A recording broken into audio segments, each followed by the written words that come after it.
Brigada Balita sa Umaga. Sa ibang balita tayo mga kabrigada, nakikidalamhati po ang Pilipinas sa mga taga-India.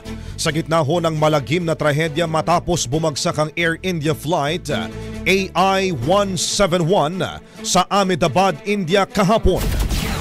Sa pahayag ho ni Pangulong Bongbong Marcos, sinabi niya na taus-puso hong nakikiramay siya kay Prime Minister Narendra Modi sa pamahalaan ng India at lalo na sa pamilya ho ng mga nasawi sa insidente. Ayon ho sa Pangulo, ang pagdadalamhating ito ay hindi lamang dinaramdam ng India kundi maging ng iba't ibang mga bansa kabilang na po ang Pilipinas.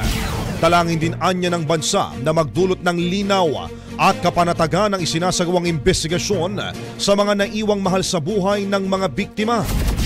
Nabatid na bumagsak po ang eroplano ng Air India ilang sandali lamang pagkatapos po nitong mag-take off.